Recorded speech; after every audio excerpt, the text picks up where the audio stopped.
to another episode of Red Light Sports Ramble, presented by the Red Light Sports Network. I am Troy Otradovic, as always, joined by the wonderful Evan Watallison out in Wisconsin. Evan, it's been one of those days.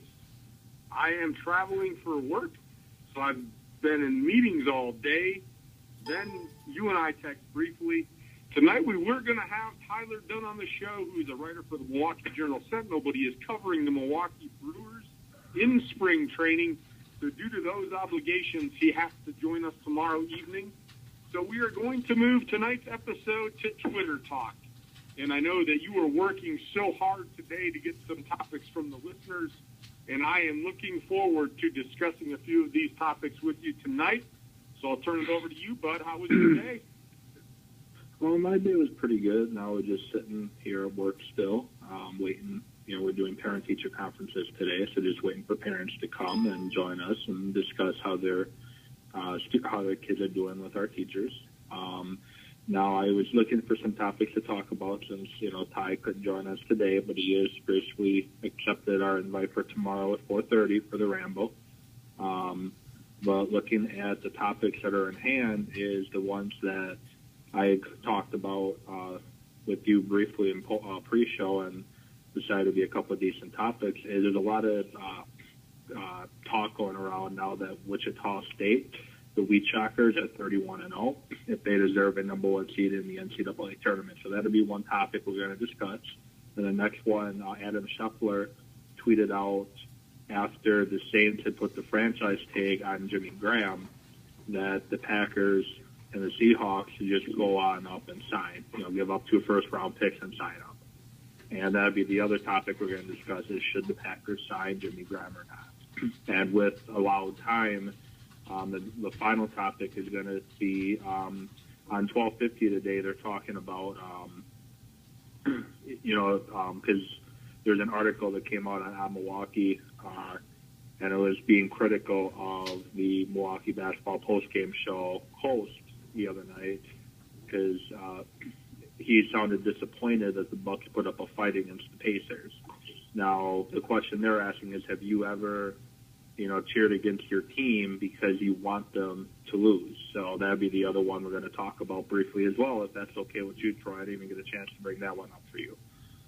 No, that's okay. And I know it's Twitter Talk, and I actually had somebody yesterday, and again, time is always not on our side with a 30-minute show. And so I'll put the little plug in today before we even start.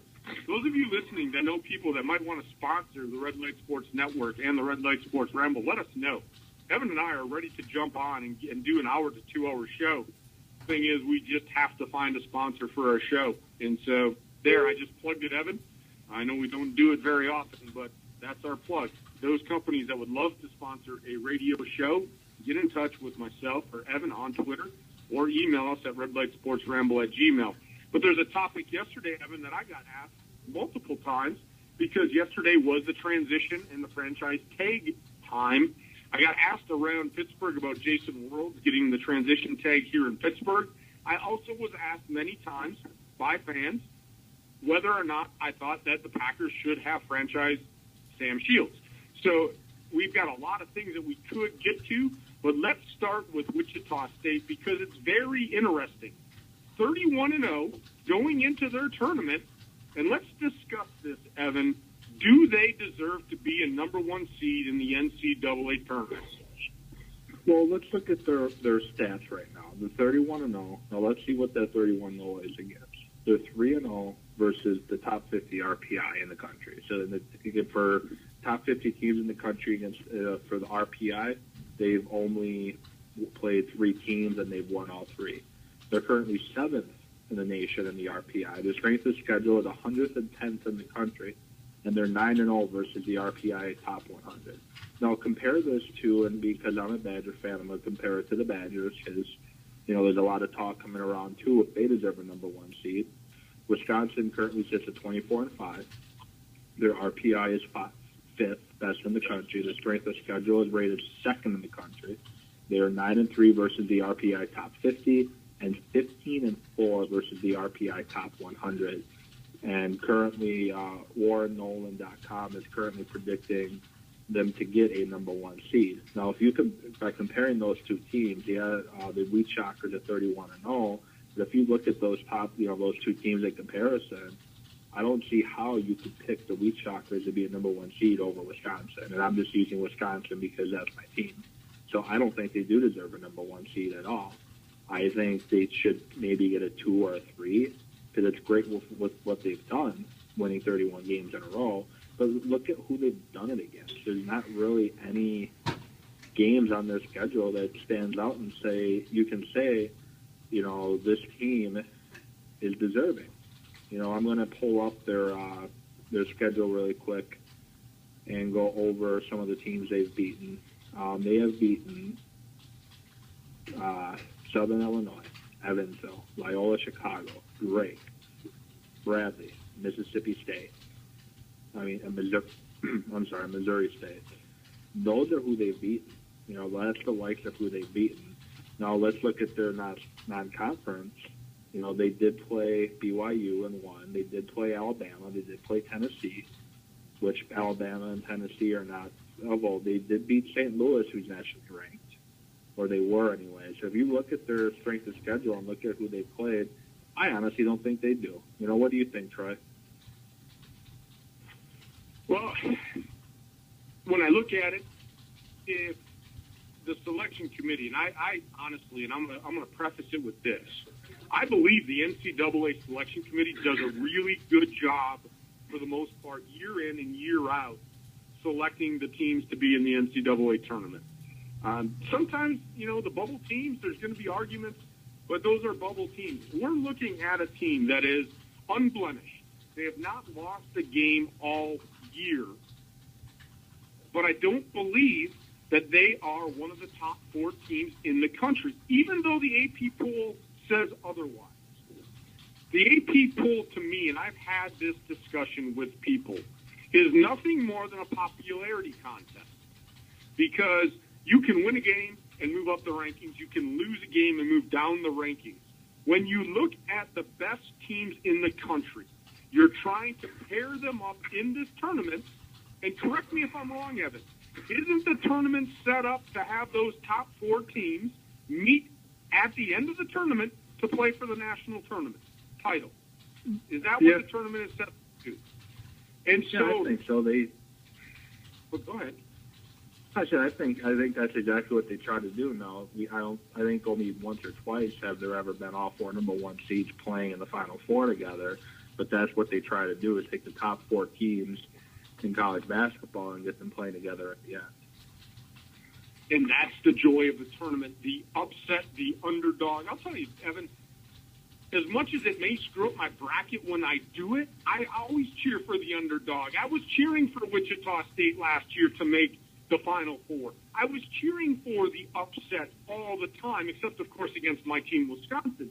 But going back to my point, the selection committee sets this up as good as they can based on the quality of team to try to get the best teams into the Final Four, the Elite Eight, the Sweet 16. Nothing is ever going to fall into place because it is sport and you have to play the game. I don't think Wichita State is one of those top 4 teams, even being ranked in the AP. And it goes back to exactly what you said. And I'm taking nothing away from what they've done. They've had to go out and play. They've won. But you're absolutely right. They're not playing Big Ten basketball. And I'm going to use Pittsburgh for an example, where I reside. They're playing in the ACC. And even though the ACC, in my opinion, is down this year, you're still having to go out and you could lose to anybody in that league at any time. But Wichita State controls that division. It's almost like an automatic win with the talent they have on that team. And again, not taking anything away from them, but it is not a power conference. And so am I saying that they should be punished for it? Almost, because they're not playing the same quality people. And when you match up teams that may have 3, 4, 5 losses, they probably are better teams. And so I think when I look at the top 10 and those teams in there, I honestly think Wichita State should be a 3 seed, not even a 2 seed, Evan. I think they should be a 3 seed based on my evaluation of the top 10 teams. So I don't think they should be a number 1. I think they should be a 3. People are going to hate me. People are going to call me an idiot with an opinion, but that's what I think.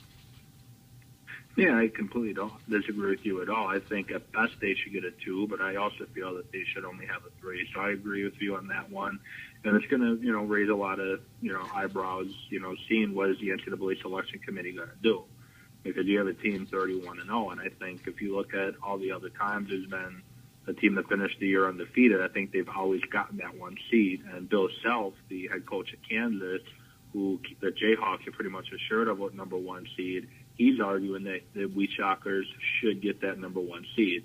And before I move on to the next topic, that what's really hurting them this season is not having Creighton in their conference anymore. Creighton moved to the new Big East, and now the only other team that's quite strong with, what's known, nationwide is St. Louis.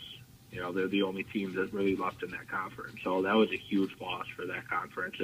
I think if Creighton would have been there, and if they went 31-0, beating Creighton possibly twice, then they could have got a number 1 seed. But like you, I think they end up with a 2, but they should probably have a 3, which you think they deserve a 3.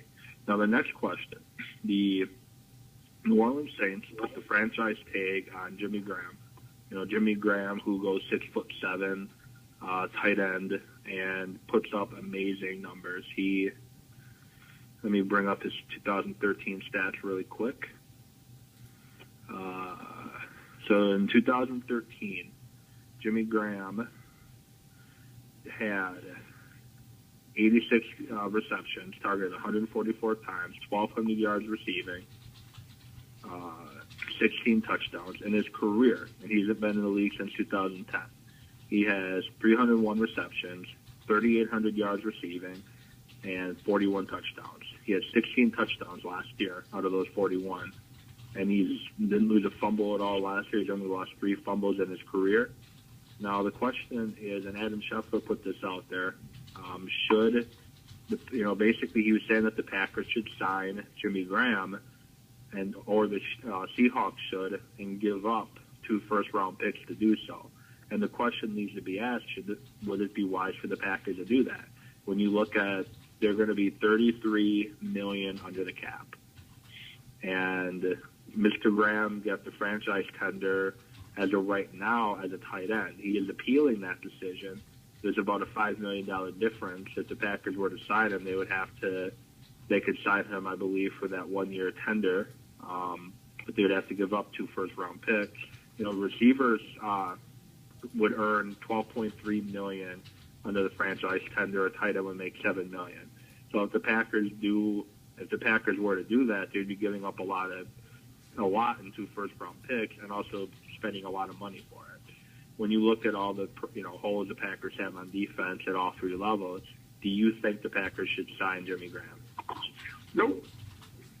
And I'm pretty adamant about that. Nope, and no. And this is why. First off, if we would get Jimmy Graham, probably mad that he's got franchise tag as a tight end for exactly the reason you said. Now, do I agree that he should get paid $10 to $12 million? That's neither here nor there. But the way that he acted, he wants to get paid like a wide receiver. So if the Packers would, and I'm not even touching on the draft picks right now, they sign him. Are they going to work out a long-term deal with Jimmy Graham for 5 to 6 years? My answer is probably no, because they're probably not going to offer him $10 to $12 million a year, which he's seeking. You, at best, will get that 1-year tenure for what the average of the tight ends make. Then we're going to be in the same situation next year, having to deal with a contract negotiation with Jimmy Graham to lock him up long-term when he's seeking $10 to $12 million per year. He is not going to be happy. From what I've read over the offseason, Jimmy Graham is doing nothing more than wanting to get paid. And that, you know what, that is an NFL athlete. I'm not going to say it's right or wrong because that's the way the Athletics are nowadays. But we're going to get him for 1 year and then be in the same situation the Saints are in. What are we going to do with him? Are we going to give him $10 to $12 million? And that's not even including giving up the 2 first-round draft picks, which I think, Evan, we need the draft picks more than we need Jimmy Graham at tight end. Now, I'm not saying that he's not a great player. He is.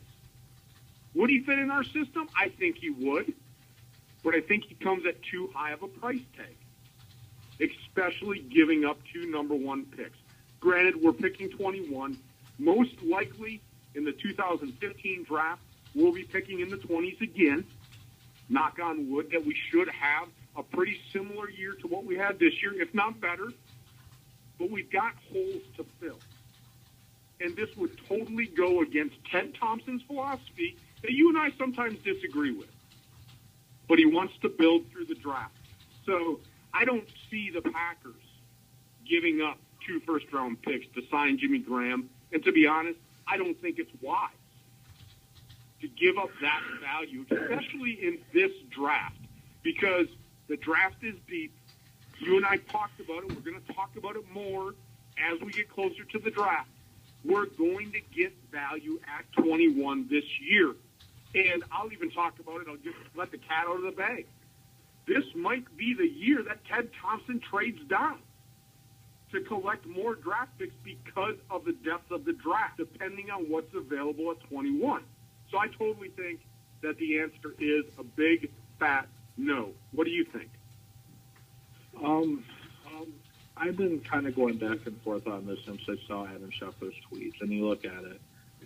Scheffler put that out there stating that they should do it because of where the Packers and Seahawks traditionally have been drafted. The Packers with the 21st pick this year and probably between 25 and 32 next year. 32, hopefully, if all goes well. That's why he's saying they should do it, because they're giving up 2 late first-round picks to get him. And you look at Jimmy Graham. He just turned 27 years old this past November. He's 6'7". He can play in the slot. He can play on the line. He's a little bit better blocker than Jermichael Finley, and he's got a much better hand, a much better big play ability than Jermichael Finley. And what the Packers need to look at, they have both Jordy Nelson and Randall Cobb free agents at the end of next season, and they're possibly losing James Jones this offseason. It looks like they're not bringing him back. So if I'm looking at it this way, it looks, the Packers, from what I've been hearing, the Packers are looking at drafting possibly that tight end from North Carolina. They just Ebon in that first round. That's who they're looking at getting. And if I had to pick between Jimmy Graham or a rookie, I would take Jimmy Graham in a heartbeat. If you look at what he could potentially do, and you look at what you're putting Jimmy Graham around, you have Eddie Lacy in the backfield. You have Rodgers, who's only 30. You're going to have Jordy Nelson and Randall Cobb next year, and then one or the other in the following year. And it's just it'd be ridiculously scary. But like you said, they have holes in other places, so it's hard to say exactly what they should do. If I was Ted Thompson, I would do it in a heartbeat. Yeah, you have holes on defense, but there's enough. You're not going to sign a big name free agent unless it's somebody that is like they signed Charles Woodson, they signed Ryan Pickett. If it's a Jimmy Graham, that would be the big name free agent I think Ted Thompson would go after. I know he doesn't want to give up his draft picks, but seriously, I would take Jimmy Graham probably over anybody the Packers could take at 21. And if they trade back in the draft, then I'll take Jimmy Graham over anybody that they could take in that position. So if I'm Ted Thompson, I'll do it in a heartbeat. 86 catches, 1,200 yards receiving, 16 touchdowns, 41 touchdowns for his career, 6'7" tight end. Where the Packers have been struggling, you and I have talked about this often. We've had Rob on the show, Rob Russell. He's talked about this. Red zone offense is where the Packers have been struggling. And you get Jimmy Graham at 6'7", playing in that red zone, that is not going to be a problem anymore. And I would do it in a heartbeat. I know it's not thinking long term. Now you're going to have Aaron Rodgers, Clay Matthews, and Jimmy Graham, your three highest paid players with lots of holes still. But with an offense like that, I don't know what defense could stop the Packers. So, like I said, I'll do it. And I can't argue with you. The thought of having Jimmy Graham would be great, Evan. But it goes back to what I'm saying. Are we going to give up the 2 first-round picks, and what is the long-term signability of this? If this was something that's going to happen, before I would do that, I would have to have a long-term deal in place in hand for Jimmy Graham ready to sign.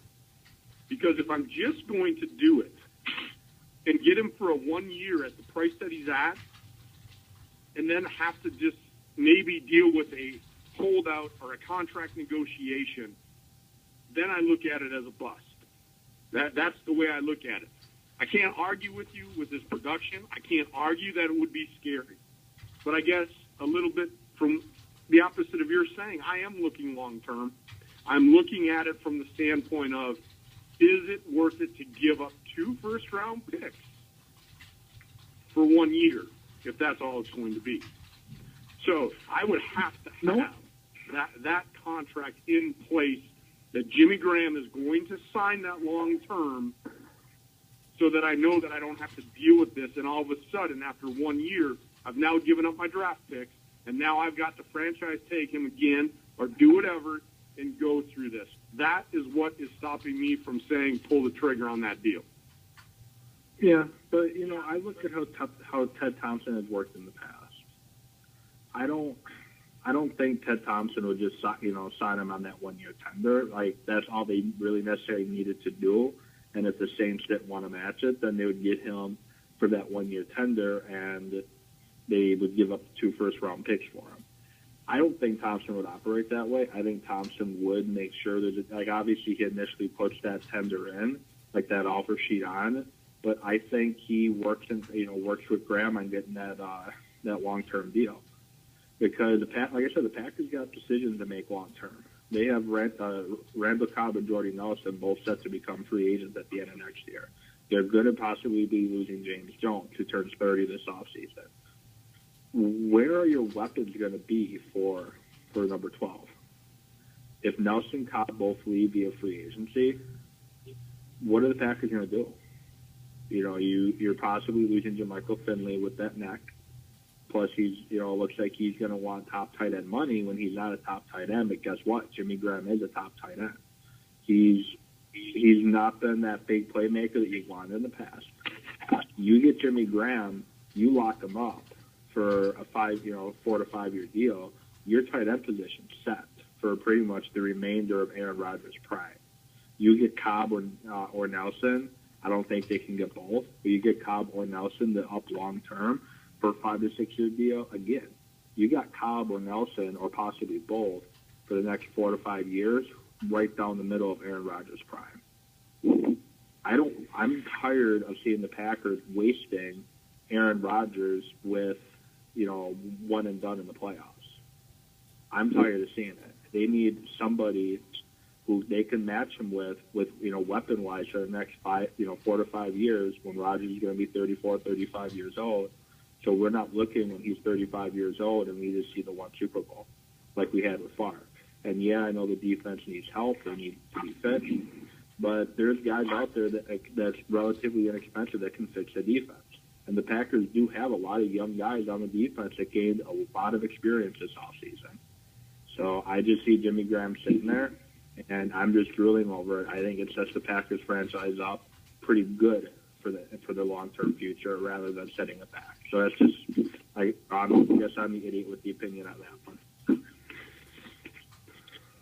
Well, when I listen to you, I got to throw this out to you then. And if we sign this and there's the long-term deal, we talked about this. He's not going to sign for $7 or $8 million probably of it. He's probably going to want 10 to 12. And now we've got Randall Cobb and Jordy Nelson. What was that? So I'm okay giving Jimmy Graham that. That's okay. What I'm saying there, though, is now we're going to look at Cobb and Nelson. And so are we going to be able to sign one of them for that 10 to 12 million? And now we've got two 10 to 12 million receivers. Is it financially feasible to do that? Because if we sign Jimmy Graham to the long-term deal, will we be able to keep even one of the two, the Cobb or the Nelson? That's where I'm going with this at that point with the Jimmy Graham deal, because it's going to come down to that money situation. I understand exactly what you're saying. But when I look at it, we've got those two contracts coming up. By getting Graham, I think we lose both, because I'm not sure financially we're going to invest all of that money to go to the wide receiver at 10 to 12 and then the tight end at 10 to 12. I'm not sure if that happens. So, I mean, I'm with you, though. I mean, he would help us. I'm just looking, and again, I'm more of the long-term guy, I guess, at this point, and just saying financially I'm not sure if that's really the best thing to do. This is one topic, Evan, we actually finally disagree on something, and it's going to be one of those that we're going to throw that in the pile, and we could debate it over and over. You know, I know where you're coming from. I think you know where I'm coming from. So, you know, with that said, I think we could just exhaust everything there. But with that said, I'm looking at the time. We got about 3 minutes left. Yeah, and excuse me. And so with that said, I'm not sure we can get into another topic. Unfortunately, my real job is calling. I just got buzzed in my room. I have a dinner meeting to get to. So, you know, with that said, what we'll say is tomorrow night, do not miss the show, because maybe we'll bring this topic up to Tyler Dunn. He is a Packer writer for the Milwaukee Journal-Sentinel. He'll be joining us tomorrow, 5:30 Eastern Time, 4:30 Central Time. Do not miss that show. Evan, any last words that you have? Just what you're saying is, you know, don't miss the show tomorrow with Tyler Dunn joining us, and it's going to be a great show, and it's going to be a lot of fun talking with Tyler. He's a huge wealth of knowledge, just like, you know, all the other guests we've had on, and I'm excited to have him on. So don't miss it, and you enjoy your rest of your training and that dinner they got you signed up for. Oh, dude, it'll be a great dinner. You get some New York strip steak and some nice pasta. Oh yeah, they treat you well when you're out on business. So, with that said, everyone, hope you enjoyed the show tonight. Evan and I actually butted heads tonight about the Jimmy Graham decision. Tweet it to us. Do you think that Jimmy Graham should become a Packer and then give up 2 first-round draft picks? We'd love to see you on Twitter later tonight. I'll check in after dinner, Evan. But with that said, we'll see you at the next red light. We'll get back at you tomorrow.